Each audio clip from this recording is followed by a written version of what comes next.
Bismillah, walhamdulillah, wassalatu wassalam ala rasulillah, wa ala alihi wa sahbihi man walah, rabbi sharah li sadri yassir li amri wahlul 'uqdatan min lisani yafqahu qawli. Mes frères et sœurs, assalamu alaikum wa rahmatullahi wa barakatuh. Dans cette courte intervention, j'aimerais Inch'Allah consoler ceux et celles qui ont perdu un enfant en bas âge. Un de mes bien-aimés en Allah subhanahu wa ta'ala et une sœur que je respecte beaucoup, donc c'est un couple que je connais depuis un bon bout de temps, qui sont des proches de ma famille, ont perdu un bébé. Et quand je les ai visités pour les consoler, j'ai ressenti que la douleur était vraiment profonde, et ça c'est humain.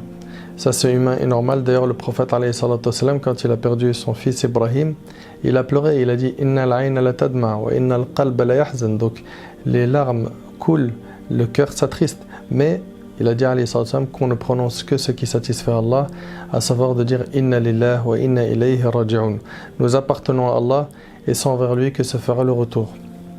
Allah tabaraka wa ta'ala, mes frères et sœurs, nous a enseigné que toute personne vivant sur terre sera mise à l'épreuve.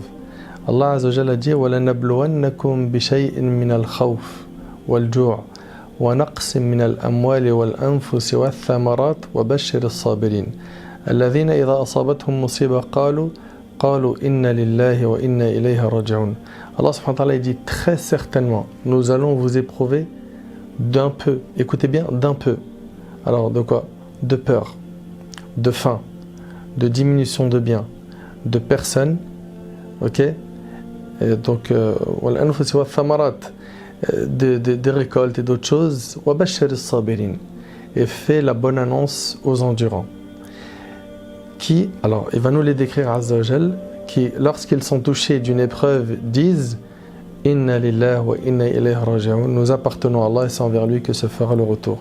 Donc, le musulman et la musulmane savent que tôt ou tard, ils seront mis à l'épreuve, et ils savent également que nous, en tant que croyants, on doit patienter face à ces choses-là.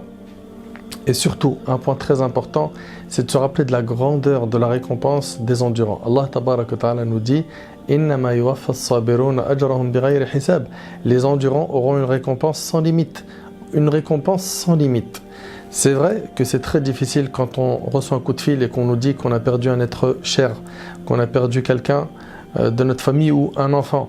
Mais il ne faut pas oublier que ceux qui vont patienter, qui vont s'en remettre à Allah subhanahu wa ta'ala et qui vont invoquer Allah subhanahu wa ta'ala de les faire tenir face à ce choc, comme dans le hadith d'Umm Salama, le prophète sallam nous enseigne de dire quand on est touché d'un malheur Inna lillahi wa inna ilayhi raji'un Allahumma ajurni fi musibati wa akhlif li khayran minha. Donc ya Allah, récompense-moi pour le malheur qui m'a touché et compense-moi, donne-moi une compensation pour ce que j'ai perdu. Et aussi rappelez-vous que le prophète sallallahu alayhi wa sallam nous a enseigné dans le hadith de Tirmidhi qu'Allah subhanahu wa ta'ala demande à ses anges au sujet de quelqu'un qui a perdu son enfant: comment avez-vous trouvé cette personne? Et là les anges de dire hamidaka wastarja, il t'a loué et il a prononcé la formule inna lillahi wa inna ilayhi raji'un, c'est-à-dire nous appartenons à Allah et c'est envers lui que nous retournerons. Et là Allah tabaraka wa ta'ala dira: construisez à mon serviteur une maison au paradis et appelez-la la maison de la louange. Donc cette personne qui perd un enfant et qui va patienter et dire inna lillahi wa inna ilayhi raji'un, elle a yawm al-qiyamah une récompense qui est immense par la patience et une maison au paradis pour avoir remercié, loué Allah subhanahu wa ta'ala au moment de cette épreuve. Et n'oubliez jamais qu'Allah subhanahu wa ta'ala sait où est notre bien. Allah tabaraka wa ta'ala ne fait rien sans que son action soit accompagnée de hikmah, de sagesse. C'est-à-dire que quand Allah il donne, c'est avec sagesse. Quand il prive, c'est avec sagesse. Il sait ce qu'on ne sait pas. Nous, on pense que le bien est qu'on ait cet enfant jusqu'à X temps et qu'on a dans notre tête qu'on va partir avant lui. Allah tabaraka wa ta'ala sait où est notre bien. C'est pour ça qu'il faut s'en remettre à Allah. Il ne faut jamais se plaindre d'Allah, mais se plaindre à Allah. Comme le disait Yaqub alayhi salam, innama ashku bathi wa huzni ila Allah, je me plains de ma tristesse et de mon chagrin à Allah. Ne soyez jamais de ceux qui disent, mais pourquoi moi, j'avais qu'un seul enfant, il est parti, mes voisins, ils en ont 4, 5, 6, ils ont rien, aucune maladie. Jamais, ne tombez pas dans ça. Parce que ça voudrait dire qu'Allah subhanahu wa ta'ala fait mal les choses. Et ça s'appelle penser du mal d'Allah. Et ça fait partie des énormités. Donc non, soyez sereins, soyez sereine. Et je termine par un hadith où le prophète sallallahu alayhi wa sallam a dit que toute femme qui perd 3 enfants, elle perd 3 enfants, c'est une grande épreuve, n'est-ce pas? Donc cette femme qui va se montrer endurante face à cette épreuve, eh ben, ces enfants-là seront une barrière contre l'enfer pour elle. Le jour du jugement, c'est un moyen d'intercession. Subhanallah.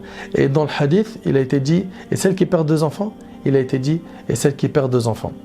Il y a d'autres hadiths qui mentionnent, et même un enfant, quoi qu'il en soit, mon frère, c'est que toi, ma soeur, rassure-toi, Allah tabaraka wa ta'ala, s'il a fait cette chose, c'est que c'était ton bien.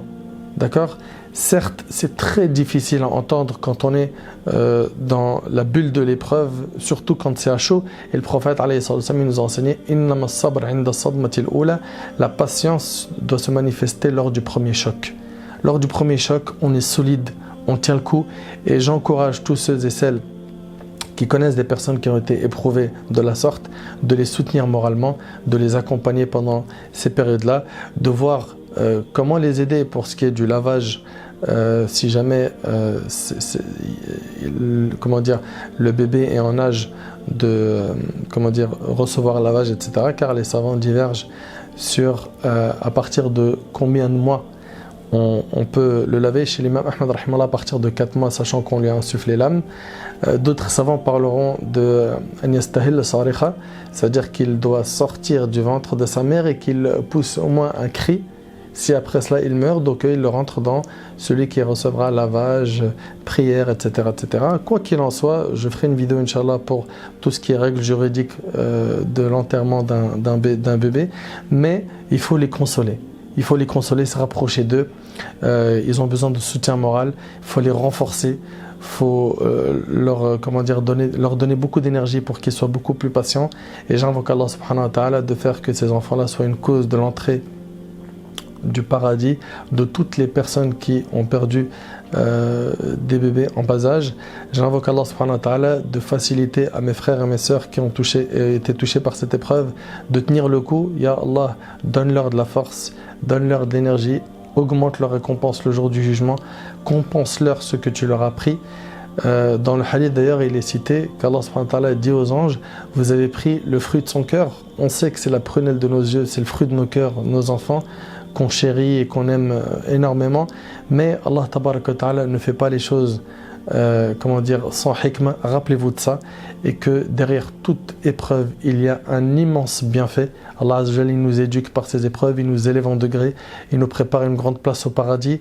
Soyons confiants et sereins, et je demande à Allah tabaraka wa ta'ala de vous donner la force de tenir face à ces épreuves.